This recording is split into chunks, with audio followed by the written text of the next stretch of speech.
할렐루야.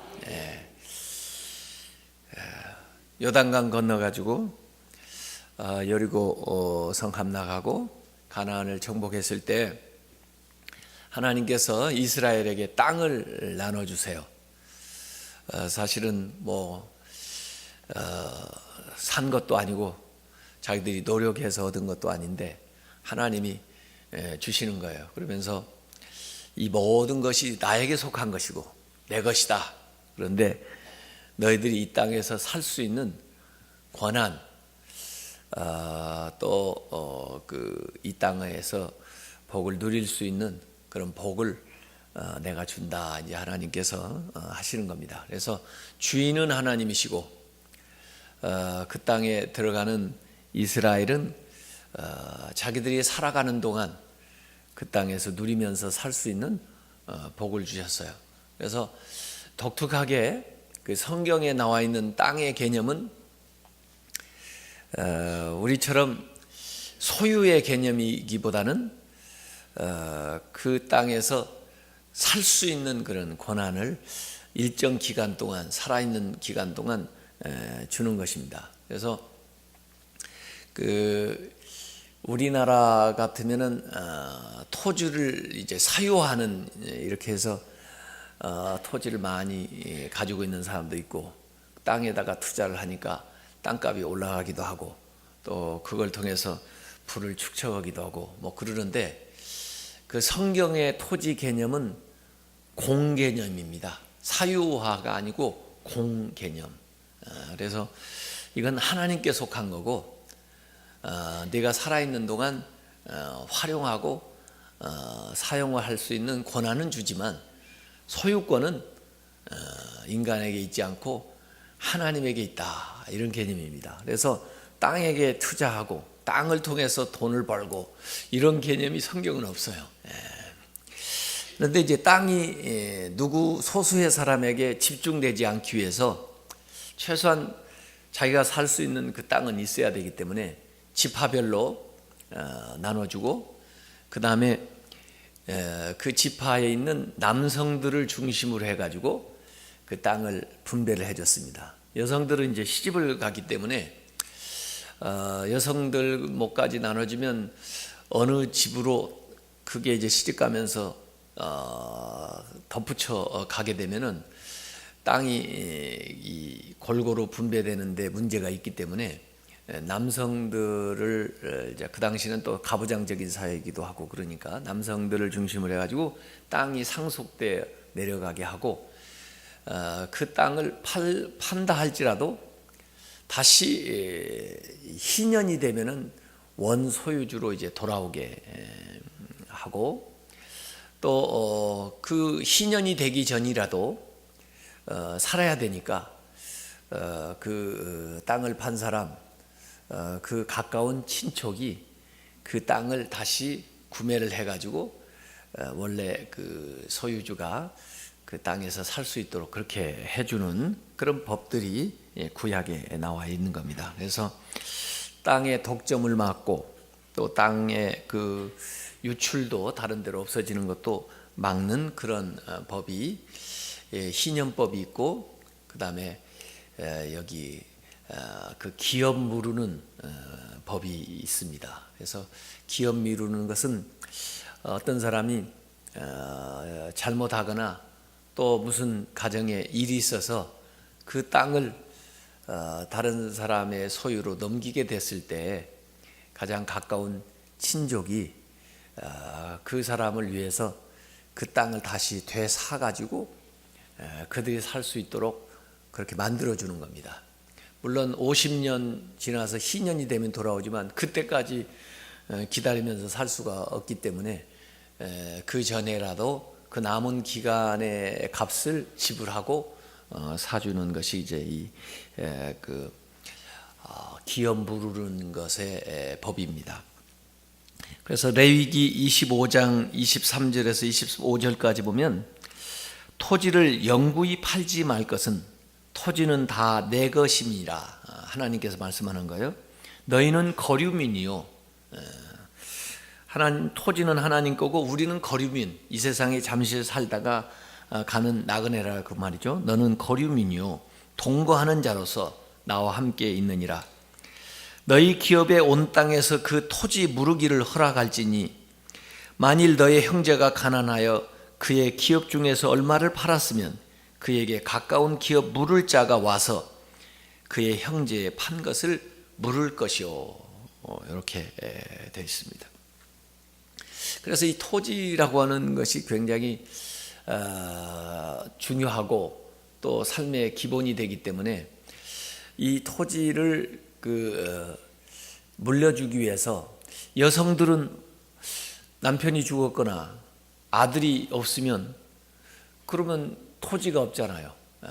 그래서 그 여인을 그래도 살게 하게 해주기 위해서 남편이 아들 없이 만약에 죽었다 그러면은 수훈제라는 게 있어서 그 남편의 동생이 그 형수에게 아이를 낳게 해주는 그런 법.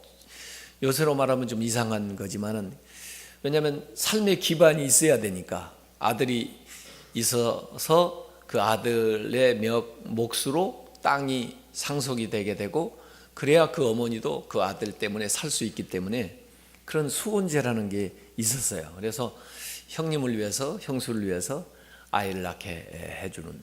그래서 그 아들을 통해서 그 아버지의 그 재산을 조상으로 물려받은 것을 그 아들이 가지게 되고 그래서 그 어머니도 같이 살 수 있게 이런 식의 법들이 이제 있었던 겁니다. 그게 이제 고엘이라고 하는 제도입니다. 그래서 오늘 룻기를 읽어보면 그 고엘이라는 말이 21번 나와요.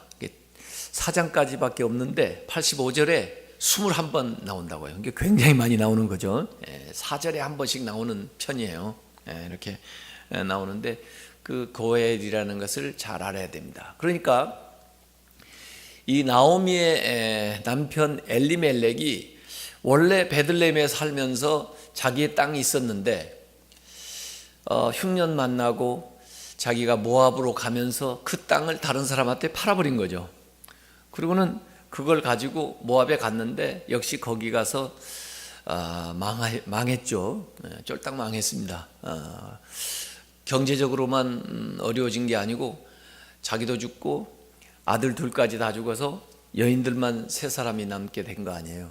그래가지고 결국 이 나오미하고 룻이 돌아오게 됐는데 자기 땅이 없잖아요. 근데 원래 자기 남편 소유로 있었던 것들이 있는데 그것이 원래 소유주인 자기에게 돌아오려면 희년 50년 있어야 돼요. 거기 가서 10년 아마 보내고 왔다고 하면 한 40년 기다려야 돼요. 그러니 그동안 어떻게 살아요? 땅도 없는데. 이제 그런데 이제 이런 경우에 그 엘리멜렉의 가까운 친족 중에 누가 이 고엘 기업 물을 자의 이 의무를 이행해 줘야 된다고요. 근데 그 이행을 하기 위해서는 누가 결혼을 해 주든지 가까운 친족 간에 누가 해서 그 재산을 신분의 이 재산을 회복시켜 줄 사람이 있든지 그래서 값을 대신 지불해 줄 사람이 있어서 그 돈을 내고 그걸 사주든지 이렇게 해가지고 땅을 되찾아주는 이제 고엘은 이렇게 땅을 되찾아주는 것도 고엘이고 또 이 종으로 팔려갔을 때 그 사람을 속전을 내고 돈을 값을 지불하고 자유롭게 해주는 것도 고엘이라고 나오고 또 누가 억울한 일을 당해가지고 죽임을 당했는데 가까운 친족 가운데 그 원수를 갚아주는 것도 고엘이라고 하고 이제 이런 것들이 이스라엘의 그 율법에 성경에 나와 있는 겁니다. 그래서 그 고엘이 될 수 있는 자격은 가장 가까운 친족, 그 사람의 가장 가까운 친족이어야 되고 그 다음에 유력자여야 돼요. 그만큼 재산이나 재정적인 능력이 있어야 되죠. 그리고 자원해야 됩니다. 그런 의무와 책임이 있지만 그렇다고 강제할 수는 없는 거고 그 의무가 있는 사람이 자원해서 그걸 해야 되는 이런 겁니다. 그런데 지금 오늘 상황은 두 과부인데 말이에요. 누가 이 과부하고 결혼을 하겠나 하는 것도 되고, 그 다음에 그 모압 여자 또 룻이라고 하면은 그 이방 여자인데 자기 아내로 맞이한다. 그 아내로 맞이하기 위해서 값을 지불해야 되는데 그 엘리멜렉 그 또 말론 기럨 그들에게 속했던 것들을 값을 주고 사가지고 그 다음에 이 나오미하고 룻의 그 몫으로 줘야 돼요. 이런 일을 할 만한 실력 있는 사람이 누구인가, 또 가까운 친족이 누구인가, 또 이것을 진짜 자원해서 할 수 있겠는가, 요게 이제 여기 문제가 되는 겁니다. 그래서 이 고엘이 율법적인 의무이기도 하지만은 여기 이제 룻기에 사실은 흐르고 있는 전체적인 주제는 뭐냐면 헤세드예요. 헤세드, 인애, 은혜, 사랑, 뭐 이렇게 번역할 수 있는 그 헤세드가 없으면 할 수가 없는 거죠. 이 룻기가 사실 우리가 읽으면서 계속해서 여기 생각나는 게 하나님이고 예수님이거든요. 그래서 이 보아스의 이미지는 예수님입니다. 이 고엘이라고 하는 얘기가 되찾아주는 거, 종으로 팔렸거나 팔은 밭이나 이런 것들인데, 예수님이 해주신 일이 뭐냐면 우리에게 속전을 지불하고 우리를 구속해 주신 거, 되사서 살려주는 거, 다시 할 수 있는 기회를 주는 거, 우리 삶의 어떤 온전한 회복자, 뭐 이런 것들이 고엘의 이미지를 예수님께서 그대로 가지고 있어요. 그래서 어제는 나오미가 룻한테 조언해 준 거 얘기했지만, 오늘은 그 보아스가 한 일을 한번 가만히 생각해 볼 필요가 있습니다. 그래서 이 보아스는 이 고엘, 기업 물을 자의 그 의무를 시행을 하는데, 결국 그 일을 물론 나오미가 촉구하기 위해서 룻을 그 추수날 밤에 보아스에게 보냈는데, 이제 보아스가 그 행동을 하는 이야기가 거기 나옵니다. 근데 보아스가 자다가 그 발에 뭐이 걸리는데 이상한 느낌이 일어나서 그 다음에 이불을 제끼고 보니까 어떤 여자가 거기 들어있는 거예요. 그래서 당신 누구야? 아마 깜짝 놀랐을 거예요. 그리고 달밤에 그랬더니 자기 이제 룻이라고 얘기를 하고 자초지정을 쭉 얘기를 했겠죠. 그때 룻이 보아스가 하는 이야기가 거기 10절에 나와 있습니다. 굉장히 어떤 면에서 보면은 이 룻으로서도 어색하고 당황스럽고 무섭고, 이거 이제 어떻게 전개될까. 그 이후 이 얘기는 뭐 보아스가 알아서 할 거다 이렇게 나오미가 얘기를 했지만, 굉장히 참 어리둥절한 그런 상황이에요. 근데 이런 무한하고 어색할 수 있는 상황에서 보아스가 한 말은 굉장히 그 마음을 편안하게 해주는 얘기를 여기 하고 있습니다. 우선 칭찬을 하고요, 그 다음에 축복을 해주고요, 그 다음에 아주 그 흥분하지 않고 정말 합리적인 그런 제안을 여기 해주는 게 거기 나옵니다.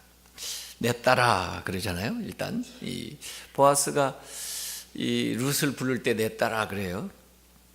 나이가 물론 룻이 어려서도 그랬겠지만은 우선 따뜻한 말이잖아요. 내 딸아, 여호와께서 너에게 복 주시기를 원하노라. 하나님의 이름으로 복을 빌어줘요. 축복해줘요. 그리고 네가 가난하건 부하건 젊은 자를 따르지 아니하였으니. 이 말을 보면 보아스는 좀 나이가 지긋한 것 같고요. 내가 베푼 인애가 처음보다 나중이 더하도다, 이렇게 얘기죠. 아주 좋은 말을 하는 겁니다. 만약에 오해를 하면 뭐라고 얘기를 하겠어요? 너 내가 부자인 걸 알고 그러는 거지? 그러면 좋지 않게 얘기하는 거 아니에요. 근데 부자든 가난하든 그게 너희가 상관하는 게 아니고, 오히려 나는 나이가 많아서 자격이 없을 것 같은데 네가 그거 불구하고 젊은 사람들 얼마든지 많이 있는데 그걸 놔두고 나를 이렇게 택하다니 참 네가 베푼 인애가 처음에 우리 밭에 와서 이렇게 하고 했던 것보다 더 크구나. 이게 칭찬이 됩니까? 이렇게까지 생각을 하는 게, 이게 우리가 보통 생각하는 거하고 이 같은 걸 봐도 완전히 다르게 보고 있다고 생각이 안 듭니까? 그래서 이렇게 얘기하면서 마음을 안심시키는 거죠. 그렇게 하면서 아마 진심으로 그랬을 것 같아요. 칭찬을 하고 이렇게 좋게 봐준 거예요. 좋게. 그래서 이 보아스의 성품이 어떤가 하는 것을 이 말을 통해서 우리가 알 수가 있습니다. 그렇기 때문에 나오미가 이렇게 믿고 행동을 했고, 룻도 역시 그 시키는 대로 하지 않았을까 하는 생각이 들어요. 그러면서 11절에 그리고 이제 내 딸아 두려워하지 말라, 그러죠. 두려워하지 말라. 꼭 하나님이 어려울 때 또 우리에게 나타나셨을 때 하시는 말하고 비슷한 것 같아요. 두려워하지 마라. 내가 너의 말대로 너에게 다 행하리라. 앞에 뭐라고 했습니까? 당신의 옷자락으로 당신의 여종을 덮으소서. 당신이 기업 부를 자입니다. 이렇게 얘기를 했잖아요. 그래, 옷자락은 지난번에 날개, 주님의 날개로 이렇게 품어주듯이 보호해야 된다는 거죠. 내가 네 말대로 너를 날개 아래 품어주고 그 다음에 기업 물을 자의 의무를 행하도록 그렇게 하겠다, 이렇게 이제 얘기하는 거죠. 내게 행하리니 네가 현숙한 여자인 줄을 나의 성읍 백성이 다 아느니라. 이것도 굉장한 칭찬이잖아요. 네가 지금 이렇게 왔으니까, 이렇게 아마 행동을 했으니까 우선 무슨 오해를 할 수 있어요? 이 여자가 무슨 짓이야, 지금 나를 유혹하려고? 이렇게 생각할 수 있잖아요. 이 여자는 무슨 불경한 여자인 것 같아. 불결한 여자, 무슨 행실이 좀 나쁜 여자인 거 아니야? 이렇게 오해할 수 있잖아요. 그런데 여기 완전히 반대로 얘기하잖아요. 네가 현숙한 여자인 줄을 나만 아는 게 아니고 성읍 백성이 다 안다는 거예요. 자기가 다 물어봤어요. 참 이 보아스가 굉장히 친절한 사람입니다. 보통 성품이 좋은 분이 아니에요.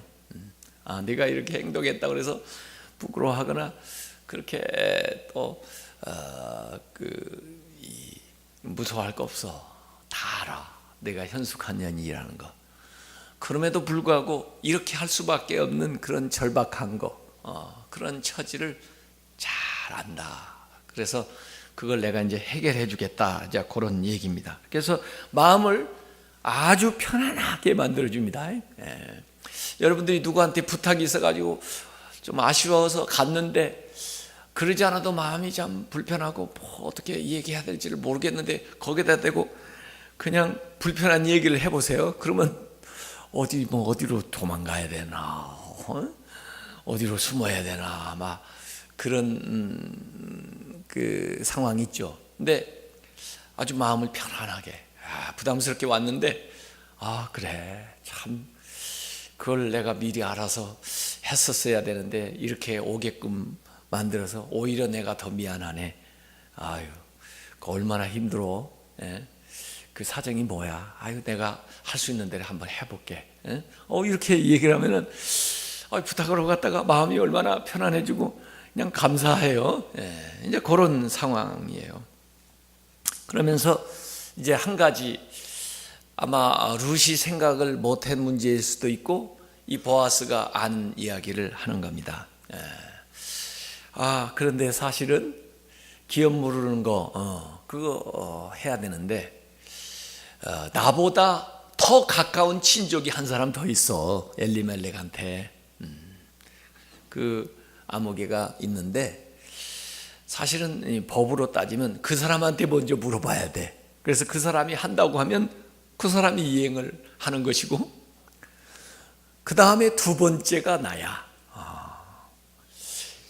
그러니까 이 일이 잘 풀릴 것 같으면서도 또 항상 여기 긴장이 있습니다. 그래서 이 룻기는요, 이 괴테가 얘기하기를 정말 위대한 문학이라고 그래서요. 아주 문학적으로 봐도 너무너무 이 스릴이 있는 겁니다. 그래서 보아스가 좋게 얘기는 하고 해주겠다고 하기는 하는데 그 보아스보다 더 가까운 사람이 한 사람 있다는 겁니다. 그래서 그 사람한테 물어봐야 된다. 그래서 그 사람이 기업 물을 자의 일을 행하겠다고 하면은 어떡하겠나. 그 사람이 할 수밖에 없고. 그런데 그 사람이 못한다고 하면은 다음 차례가 나니까 나는 반드시 하겠다 이거예요.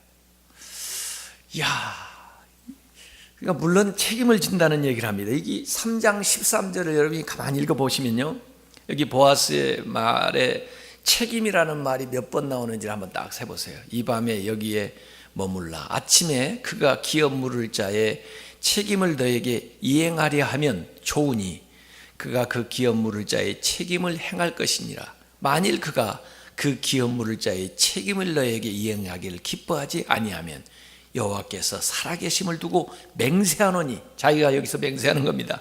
먼저 얘기해 주는 겁니다. 내가 기업 물을 자의 책임을 너에게 이행하리라, 이러는 겁니다.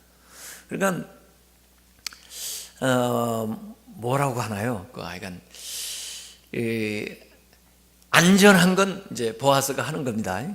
나는 한다 이거예요. 그러니까 어쨌든 너는 오늘 일로 너하고 나오미는 기업 물을 자의 책임을 누군가는 하게 할 거다 이거지. 내가 하겠는데, 그런데 나보다 우선적인 사람이 한 사람 있는데 그 사람한테 가서 물어봐 가지고 그 사람이 한다고 하면 그 사람 우선권이 있기 때문에 할 수 없이 그 사람이 하게 되겠지만, 그가 못한다고 해도 내가 할 테니까 하는 것은 분명한데, 그러나 지혜롭게 그 사람한테 일단 물어봐서 일을 진행해야 합법적으로 이게 되는 것이다 이거죠. 이 보아스가 무슨 일을 하는데 이 불법적으로 하려고 하질 않아요. 그래서 합리적인 해결책을 여기 제시를 합니다. 그래서 해결은 하는데 해결하는 방법이 누가 봐도 공명정대하게 그렇게 해야 된다. 자기가 그냥 이렇게 해치우면 그 다음에 이제 나중에 이제 문제 생기는 거죠. 그래서 불법적인 것이 돼서 그제서 문제가 되면은 자기도 어려워지고 이 룻도 나오미도 다 어려워지는 거죠. 그렇기 때문에 절차상의 문제를 이제 없애기 위해서 이 합리적인 제안을 하는 거예요. 그래서 마음을 편안하게 해주고 칭찬도 해주고 복을 다 빌어주고 그 다음에 안심은 다 시킨 다음에, 그러나 일은 절차대로 하겠다. 근데 이게 가만히 보면요, 이 나오미도 그렇고 룻도 그렇고 이 보아스도 그렇고요, 어제도 얘기했습니다마는 다 나름대로 위험 부담이 있어요. 자기가 확실하게 모든 걸 다 끝내는 게 아니고 거기에 하나님이 개입할 수 있는 여지를 항상 드리는 거예요. 그래서 진짜 하나님의 뜻이라면은 이것을 또 하나님께서 나에게 할 수 있는 기회를 주겠지. 이들이 바라는 대로 내가 하게 하겠지. 그러나 이게 내 방법이 아니라 내 주장으로가 아니라 하나님의 방법으로, 하나님의 뜻으로 그렇게 되도록 이렇게 맡기는 부분이 항상 있더라고요, 보니까요. 그래서 우리는 이걸 읽으면서 우선 어떡하나, 진짜 그런 사람이 있는지 알지도 못했네. 그 사람이 진짜 한다 그러면 이제 이 룻의 인생이 어떻게 바뀌지? 그 사람은 누군데? 그 사람 성격은 어떤데? 뭐 여러 가지 생각이 들 거 아니에요. 이제 그런 상황으로 조금 또 다시 긴장 관계로 들어가는 겁니다. 그러면서 이제 신중하게 처리하기 위해서 보아스가 지시하는 거죠. 아침까지 아무도 모르게 여기 있다가 여기 왔다 간 거 아무도 모르게 집으로 돌아가라. 이렇게 이제 하면서, 그러나 빈손으로 가지는 말고 먹을 거 집에 얼마나 있는가. 그래가지고 자루에다가 보리 6대를 그 추수한 거 타작 다 해놓은 거, 이제는 뭐 이삭 주소 가면 그거 가져가서 어떻게 가공을 해야 되겠죠. 이제 다 된 거 6대를 대가지고 그 다음에 주면서, 아무도 여기 왔다 간 사실은 모르게 해야 일이 제대로 되는 것이다. 너하고 나하고 미리 다 이게 된 게 해야 되면 안 된다. 해가지고 가도록 이렇게 이제 합니다. 그래서 집에 돌아와 가지고 이 룻이 전부 나오미한테 보고를 하죠. 나오미는 아마 밤새 자지 못하고 기다렸을 거예요. 본 일 있나 어떻게 됐나 얼마나 궁금했을까요. 그건 전부 내 딸 어떻게 됐느냐 그랬더니 다 얘기를 하면서 이 보리 이거 줘서 가져왔다고. 그랬더니 나오미가 하는 얘기입니다. 오늘날 18절에 보면 오늘날 이 일을 성취하기 전에는 쉬지 아니하리라. 보아스가 이 일을 끝낼 때까지는 그 사람 이제 열심히 내서 일을 끝내줄 거다. 그래 이제 우리는 한번 기다리자. 보아스가 어떻게 일을 만들어 오나. 이렇게 이제 합니다. 그 1순위 있는 사람이 누굽니까? 이름이 1순위. 성경 안 읽어보셨어요? 1순위 이름이 아무개입니다. 성경에 아무개라고 나오잖아요. 아무개라고 나오니까 어떻습니까? 우선 안심입니다. 별로 중요한 사람이 아니에요. 아무개는 우리 연극할 때도 행인 1, 행인 2 하면 주연이 아니에요. 그냥 조연이에요. 그래서 이 사람 이름 알 것도 없습니다. 왜냐하면 성경에 기록도 안 해놨어요. 왜냐하면 이름 언급할 가치가 없는 사람이에요. 그래서 그냥 아무개라고 그냥 되겠어요. 그래서 아무개를 만났습니다. 이 보아스가 아무개를 만났습니다. 가지고 더구나 혼자 둘이 만난 게 아니고 성문에서, 이 성문에서는 재판도 하고 무슨 이제 중요한 사항들을 처리할 때 정인들 앞에서 하는 거거든요. 그래서 장로들 그 주요한 그 이 마을의 유지들을 거기 모셔놓고 그 다음에 그 아무개, 여기 또 성경의 기록이 아주 재밌게 마침 그 아무개를 그 상황에서 딱 만난 겁니다. 그러니까 이것도 하나님의 섭리인 것 같아요. 그래서 그 사람을 딱 만나가지고 이 보아스가 이 얘기를 하는 겁니다.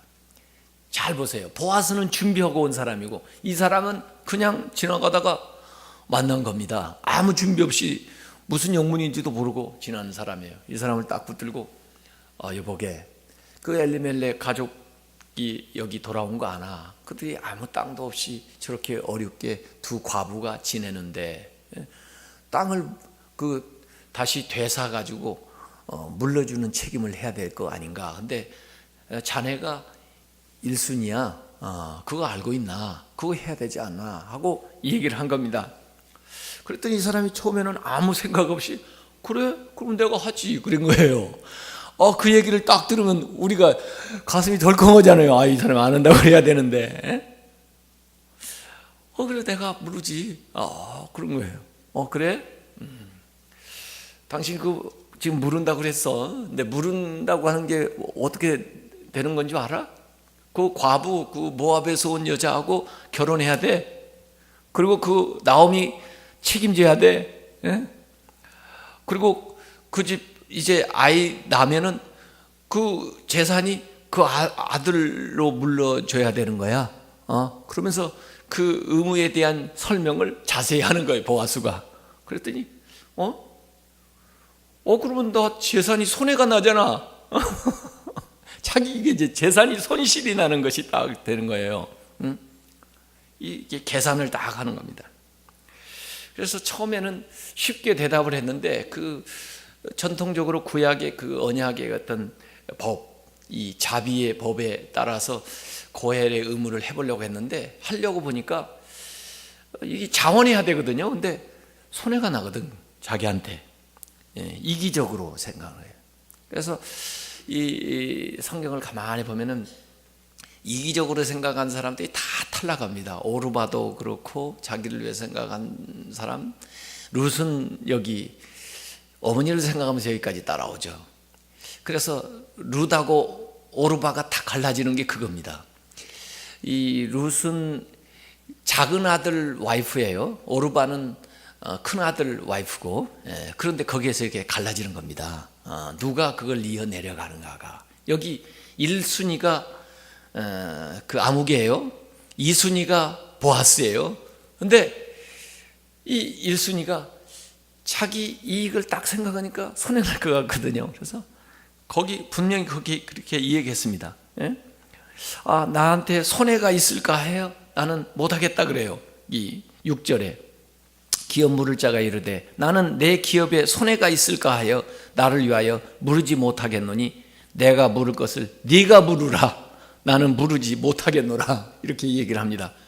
그러면서 그걸 증명하기 위해서 그 장로들 앞에서 이 신을 벗어가지고 나 이거 내가 1순위인데 나는 안 할 거야. 그리고 이 사람이 하려면 이제 그 다음 순위로 가. 이렇게 하고는 증거로 자기 신을 벗었습니다. 근데 이게 사실 신명기 25장 5절부터 10절까지 보면은 그 법에 대한 이야기가 자세히 나오는데 거기에 신발에 대한 이야기가 나옵니다. 신을 벗기고, 이런 사람들은 신을 벗기고, 왜냐하면 자기가 해야 될 의무도 있는데 자기한테 손해된다고 해서 하지 않을 경우에는 그런 사람의 신을 벗기고 그의 얼굴에 침을 뱉으며 이르기를 그의 형제의 집을 세우기를 즐겨 아니하는 자에게는 이같이 할 것이라 하고 이스라엘 중에서 그의 이름을 신벗김 받은 자의 집이라 부를 것이니라 그랬습니다. 그래서 이 법이, 고헬이라는 법이 의무적으로 이렇게 주어지지만 그렇다고 해서 어떤 강제를 해가지고 그냥 하지 않을 수 없게 그렇게 만드는 게 아니고 이게 일종의 수치의 법이라는 거예요. 그 의무를 이행하지 않는 사람은 어떻게 다른 걸로 강제할 수는 없지만 수치를 주라 이거예요. 부끄러움을 주라 이거예요. 왜? 자기만 알고 형제 어려운 사람을 돌보지 않는 자다 이렇게 해가지고 신을 벗기고 침을 뱉고 그 다음에 그 집안을 신벗김을 받은 자의 집이라 부르라 이렇게 신명기 25장 5절부터 10절까지 나와 있거든요. 그러니까 수치를 주는 거예요. 부끄러움을 주는 거예요. 그 부끄러움을 당하더라도 나는 재산 손해 나니까 그러고 싶지 않아. 그러면 할 수 없는 거죠. 그리고 그 집은 저 집은 이렇게 자비를 베풀지 않는 사람, 그런 집안 이렇게 이제 부르라고 했던 법입니다. 형제를 실천하지 않은. 어쨌든 보아스와 이 아무개는 굉장히 대조적인데 결국 보아스가 원래 생각한 대로 룻이나 나오미가 생각한 대로 돌아온 거죠. 그래서 장로들 앞에서 그래 이 사람이 분명히 이렇게 신발을 벗으면서 안 한다고 했고 그랬으니 내가 이제 의무를 시행을 하겠다. 그래서 이제 보아스가 이 일을 이제 시행하게 되는 이야기가 오늘 여기 나와 있습니다. 그래서 오늘 이 고헬이라는 이야기를 했는데요. 이게 사실은 예수님이 하신 일이고 우리를 대속하기 위해서 내어주신 것이고 우리가 또 다른 사람들에게 이 보아스처럼 베풀어야 되는 사역이에요. 이게 긍휼 사역입니다. 교회 안에서 가까운 사람부터 시작해가지고 가족부터 그 다음에 우리가 사랑을 베푸고 긍휼을 베풀어야 될 대상들이 우리 주변에 많이 있어요. 우리의 그 손 또 우리의 도움을 통해서 그들이 힘을 얻고 또 새로운 능력을 얻고 또 살아갈 수 있는 그런 기반을 얻게 되는 거죠. 그래서 이 시간에 우리가 한번 같이 기도하기를 바랍니다. 긍휼 사역을 위해서 우리가 한번 기도했으면 좋겠어요. 하나님, 우리 주변에 있는 사람들에게 우리가 주님의 이름으로 사랑을 베풀게 해주시고 우리의 손길을 통해서 그들이 소망을 보고 다시 일어설 수 있도록 하나님 우리를 도와주시옵소서. 우리를 써주시옵소서. 우리가 그렇게 살 수 있도록 도와주시옵소서. 이 보아스 같은 삶, 이런 은혜로운 삶, 이런 헤세드를 베푸는 베푸는 그런 삶을 살기 위해서 우리 주여 한번 부르고 기도하도록 하겠습니다. 주여